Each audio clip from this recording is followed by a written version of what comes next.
E aí, pessoal, sejam bem-vindos. Hoje a gente vai fazer uma coisa um pouco diferente. Vamos pegar aquelas cenas de ação de Hollywood e colocar na nossa bancada de perícia. Exatamente. A ideia é separar o que é pura fantasia dos filmes da ciência de verdade, aquela que acontece numa cena de crime real. Vamos mergulhar no que o corpo humano tem a dizer depois de um disparo. Tá, vamos direto ao ponto. Aquela cena clássica, né? O herói atira, o vilão jogado uns 5 metros pra trás, geralmente atravessando uma janela. É visualmente incrível, né? Incrível, mas é ficção pura. A pergunta que a gente tem que fazer é: existe alguma verdade nisso? E a resposta, sendo bem direto, é não. Absolutamente nenhuma. E o mais legal é que para derrubar esse mito, a gente não precisa de nenhum equipamento super avançado de CSI. A resposta, na verdade, está numa coisinha que todo mundo aprendeu na aula de ciências. Pois é pura física. Uma das leis mais básicas que existem. Isso aí. A resposta para esse mistério todo do vilão voador é a terceira lei de Newton. Simples assim. A mesmíssima lei que explica o movimento dos planetas é a que explica o que acontece num disparo. E o que ela diz é de uma lógica impecável. É o famoso princípio da ação e reação. A força que joga a bala para frente é exatamente a mesma força que empurra a arma e o atirador para trás. É o que a gente chama de coice da arma. Quem já tirou sabe do que a gente está falando. Aquilo é a física te dando um oi no ombro. E é aqui que a gente destrói o mito de Hollywood de vez. Pensa só, se a força do projétil fosse tão absurda a ponto de jogar um cara de 80 quilos pelo ar, essa mesma força agindo na direção contrária faria o atirador sair voando para trás com a mesma violência. A gente ia ter atirador voando em toda a cena de crime, o que, claro, não acontece. E pronto, fim do mito. Certo. Então, se a vítima não é empurrada, de onde vem todo aquele estrago? Por que um tiro é algo tão devastador? Essa é a pergunta-chave. O segredo não está na força do empurrão, mas na transferência de uma coisa muito mais violenta. A energia. Exato, aquele projétil minúsculo viajando a uma velocidade altíssima carrega uma quantidade de energia cinética absurda.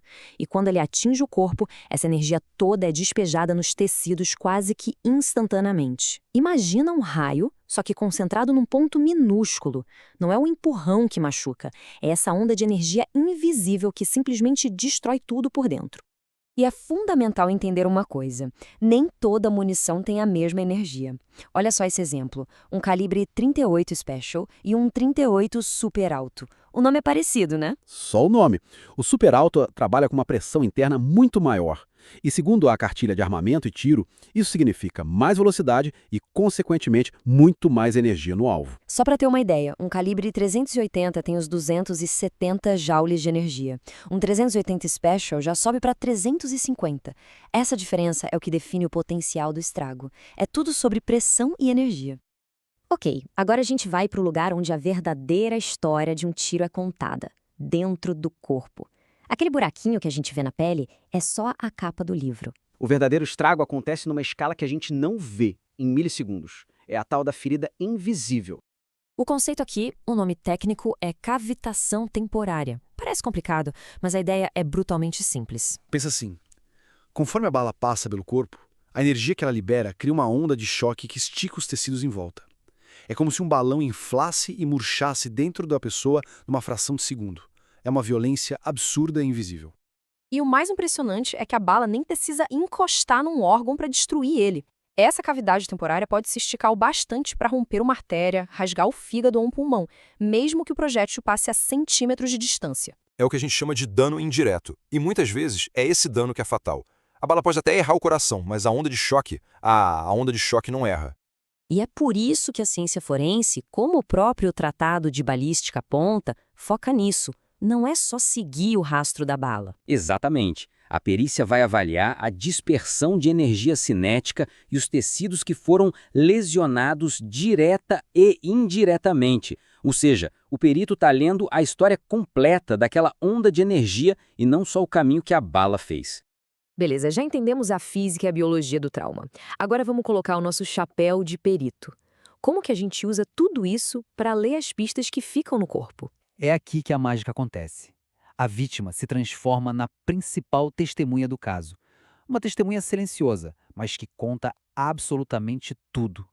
O trabalho da perícia criminal é meticuloso. Cada detalhe, cada resíduo conta um pedaço da história. O corpo da vítima é, para nós, a cena do crime primária. Os ferimentos são o depoimento dela.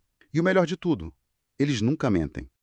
Certo, então que tipo de palavras essa testemunha usa? Por exemplo, como um perito sabe a diferença entre um ferimento de entrada e um de saída? Ótima pergunta. O ferimento de entrada geralmente tem o que a gente chama de orla de escoriação.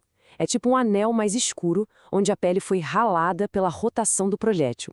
O de saída já costuma ser mais bagunçado, com a borda virada para fora, porque a bala pode ter se deformado lá dentro. E mais, se o tiro foi de perto, a gente acha tatuagem de pólvora, que são grãozinhos de pólvora que se grudam na pele.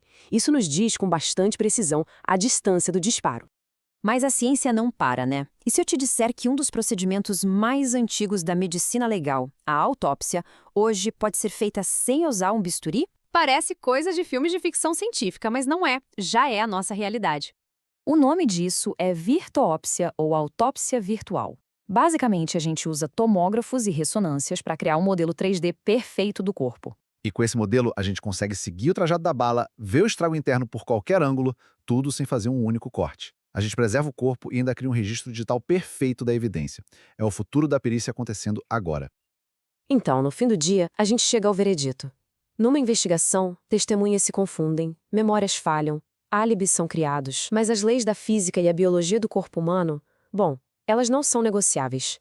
Elas são o que são, constantes. E essa é a grande verdade do nosso trabalho. Cada lesão, cada fratura conta uma história. Uma história que não tem opinião, só fatos. Uma história que, quando a gente sabe ler, sempre leva à verdade. É por isso que a gente tem esse mantra: o corpo nunca, jamais mente para a perícia. A ciência nos deu as ferramentas para traduzir esses segredos que ficam guardados nos ossos, nos tecidos. A pergunta que fica no ar é, com tecnologias como a autópsia virtual e análise de DNA ficando cada vez mais avançadas, que outras histórias, talvez ainda mais incríveis, a gente vai ser capaz de ouvir no futuro? O que mais os corpos ainda têm para nos revelar?